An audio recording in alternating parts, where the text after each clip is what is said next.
For this segment, of course, we do have a very special guest.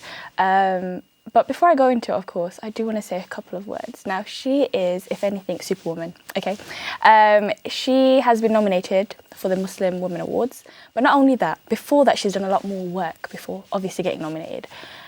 So I'll introduce her first and then I'll go into the big description that I have for her. So it is Hasina Momtaz. Welcome to the show. Assalamu alaikum. Thank you so much. It's such a pleasure to be here. Thank you for Pleasure's all inviting mine. me. Pleasure's It's lovely to meet you.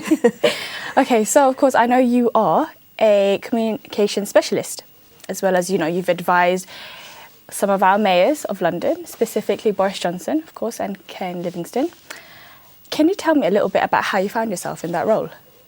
Sure. So I had, actually, when I graduated with a degree in law, international relations and sociology, and I know that you're a lawyer. So that had been the plan for about 10 years, and I had worked towards that. But then everything changed. That summer, I had applied to law school, and I'd got a place at law school, and the plan was that September I'd start law school. But during that summer, I fell into a role in a press office. Right. And it just changed everything. I told my parents I'm not going to law school. They were not happy. And that's how it started, because I just loved being in that environment. I loved how quickly things moved. So just before I started advising Ken, I was working in a local authority press office, working in comms. And then the role was advertised. I had been, Ken Livingstone was my political hero, and I had wanted to work for him. I never thought it would happen. Anyway, the job was advertised. I applied for it, and someone encouraged me to apply because I didn't have all of the I hadn't had a journalism background. And they said, but listen, extrapolate from that. The skills that you've got, what are they looking for? And that's what motivated me to apply. I was shortlisted. And I went through, it felt like The Apprentice, going through one stage to another. So there were written exams, there were scenario planning, what would you do in this situation? And of course, interviews at various stages. And each time someone would get knocked out. And I was amazed. I made it through to the end and I was offered the role. So that's how I ended up in the Mayor of London's office. I mean, at the time as well, there wasn't a lot of Muslim women, especially in roles like this. How did you find it for yourself, like being that person in a sort of role like this? Was it difficult? Did you get guidance at first, initially?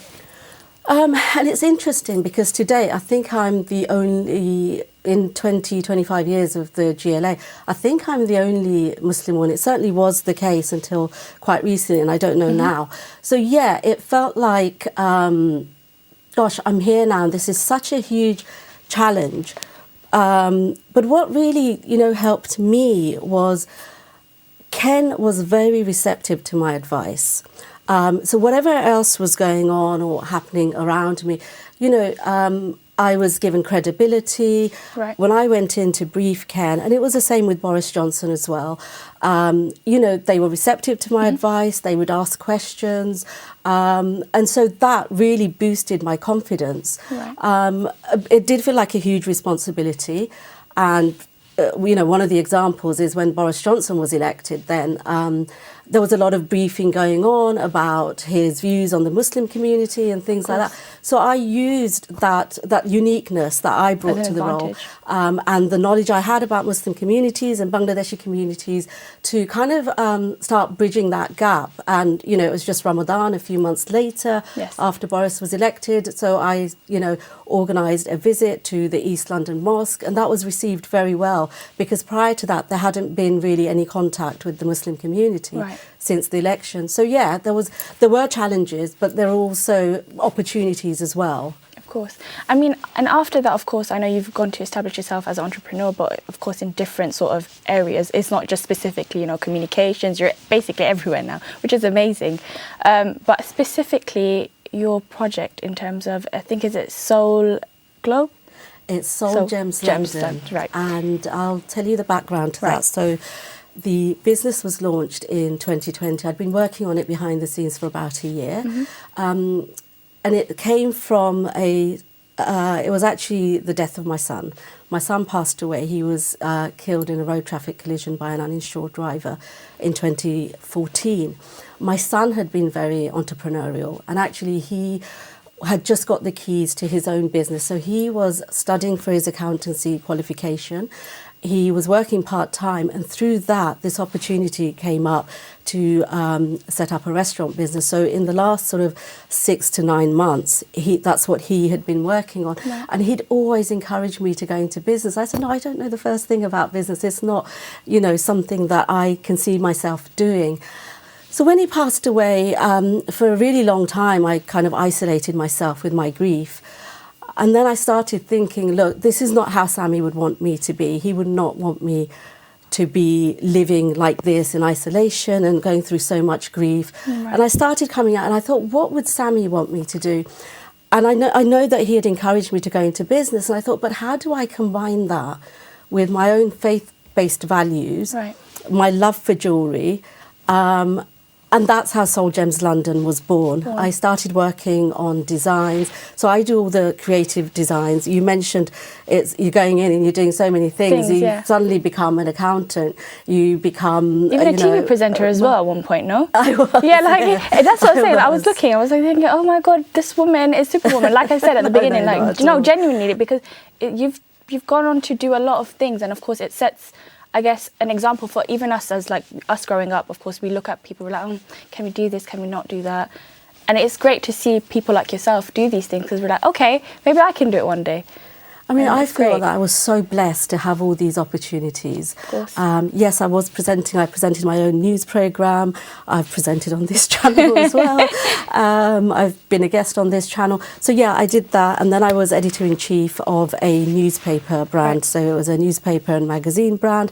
And that was just after my son's death. But most of my career, of 20, 25 years was in media relations and crisis communications. Right. And then so kind of then going into business was really exciting, but it was really daunting as well because, my background wasn't in business. But what I've done then is taken some of the skills and experiences that I had to sort of raise awareness about my brand. So, I've, alhamdulillah, managed to get lots of media coverage. Yes. I, amazingly got messages of endorsement from Mufti Menk, globally recognised figure. And then in 2023, I was so blessed. I was actually selected for an award, and that was alongside Bollywood actress Manisha Koirala. Yeah. And she's now become, she still does acting, but she's become this humanitarian ambassador. And at that time, I was working, I was running my business, as you do, and I was working at ActionAid. Like I said, Superwoman. No, not at all. It's just about managing time and, just taking the breaks when you need to take them and stepping back. So I was doing that. So the fact that she was a humanitarian ambassador, it was massive recognition for me. And that was, one of the highlights. And it's one of those moments, I think, I wish my son was here. To see these. Yeah, to see these things. That's my only regret, really. But I've been so blessed with these opportunities. Of course, alhamdulillah. How did you deal with grief at the time? I mean, obviously, you've kept yourself busy, but just personally as well. I mean, we can, make ourselves busy, take the stress away elsewhere. But when you come back home, you still got that grief to deal with. So how did you deal with it at the time? Absolutely, and that's exactly what you've said.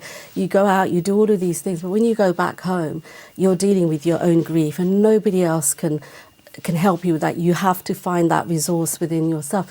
For me, after Sammy died, I took 2 years actually out of my career.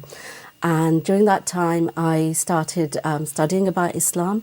I had so many questions when he died. What happens, and in our culture, some people will say, oh, the soul is still around for 40 days. Yeah, other people, they'll say things like that. It's a very confusing time for me. So I went and I spoke to a scholar, and that really opened up the door for me. And it was about making that time because I'd wanted to study and learn more about Islam, but I'd never really made the time. Right. So getting closer to Allah, for me personally, is something, it gave me hope that inshallah I will see my son again, that he's in a better place. And it kind of helped me to heal as well. Of course. And even just sharing his story, talking about Sammy, that's part of the healing process as well. Something I noticed, family members around me, they wouldn't bring up Sammy's name. And it used to really upset me. Of course. And then, you know, one day my aunt said, look, it's because we don't want to see you cry. We don't want to see you upset. And it's just one of those things. People are really sensitive about it because, you know, they care about you. But I said to everybody, I want you to talk about Sammy. I want you to remember him. I want you to share your memories of him. So these are all the things that are part of that kind of dealing with grief and then kind of healing yourself, getting back into things, all of those things. But I would say primarily it was my faith. And, you know, I think learning more about Islam, that's what gave me the hope in that initial period when the grief just hits and there's nothing else other than grief and pain. At that time, it was that connection with Allah that helped you through it all. That helped me through, Of course, amazing. I mean, again, like I said, I think it's really difficult to go through a situation like that where, you know, you're trying to manage everything else alongside obviously just your grief, and alhamdulillah, you've done so amazingly, and it's great to see your journey, and of course now, you know, all the things that you're doing, alhamdulillah, we're blessed to even learn about this journey. So kind, thank you. What would you advise someone who's sort of trying to, I guess, especially as a law student, I think a lot of us are like, okay, we've studied law, don't really want to become a barrister, don't want to become a solicitor. What other routes are there for, you know, law students, specifically, if any? So I think because of my experience where, as I said, for 10 years, since I was about 12, I thought I wanted to be a lawyer, and suddenly it changed. Don't be afraid to explore other options just because you've got something in your mind or because your family are pushing you towards something, because they're doing it with good intentions. But ultimately, that's going to be your career. You're going to have to do it for 8 to 10 hours a day. You know, so don't be afraid to kind of really sit down and think about what you want. For me, going from communications into business, there were so many things that I could carry across, but there were so many things, challenges that were new. So I would say for young people, really, you have to believe in yourself. If you don't believe in yourself, how will you make other people believe in your brand or believe in your product or believe in your service? So you have to back yourself, of course, I think. And also, I think you have to move very quickly. This is whether in your career or whether in business, you have to be agile and you have to respond to what's going on around you. Because, you know, sometimes I felt like, okay, this is what I had planned, but it's not going to plan. What do I do? So you have to, in that moment, think, I have to deal with the reality as it is, not what I would want it to be. And you have to be agile. And then the other thing I would say is, and everybody says it, so it becomes almost like a cliche, but you do have to have passion for what you do. Of course, and I think knowledge is important. For me, I couldn't have gone into something like, I don't know, developing a gaming app because I have no knowledge of that area. So think about your own strengths, your own knowledge and what your passions are, and try and combine all of those things. Okay. And when someone is trying to, let's say, find experience, especially after university, what sort of routes should they take? Because sometimes we're just like, oh, we want to get into law and that's it, I'm not going anywhere else. But is it actually a good thing to maybe go into another sort of role that might introduce me to other sorts of areas?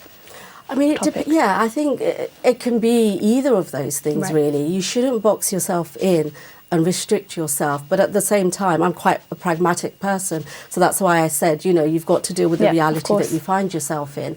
But there isn't just one route. I mean, when actually the first time I had applied for the role in the mayor's office, suddenly they decided not to recruit to that role. And then a few months later, that opportunity came back, and then I went for it again. Sometimes it is just about tenacity, it's just about perseverance, because I knew I wanted that no matter what. And as I said, I didn't have that journalism experience at that time, but I thought about what are the other skills that I have that I bring to the table, and what are the unique things that I have, which, as I said, was my background, you know, being part of the Muslim community, being a Bangladeshi, bring that uniqueness, all of those things. That thing, create your own niche. And also, you know, network. If you're in something and you want to go into something else, join their mailing list, go to their networking opportunities, make contacts. These are all tangible things that you can do. And you might be, you know, if you've just graduated, you might be able to get some work experience somewhere. And in a way, that will tell you, is this your passion? Is this what you really want to do? So there's lots of things. Think outside the box. And I think, you know, making those contacts, and I know sometimes in our communities, we don't have those networks and, you know, the old boys club and all of those things, right? And in some of the areas that you're talking about, Laila, it's really important. But now I think there are so many opportunities, and there are lots of, sort of Muslim networking groups, and there are people who are already in those roles, and they will hopefully open the door for you as well behind them. But thank you so much for being on the show today. I wish there was more time. I know I have so many questions, but I have to really go. But thank you so much for being on the show again today. Thank you for inviting me.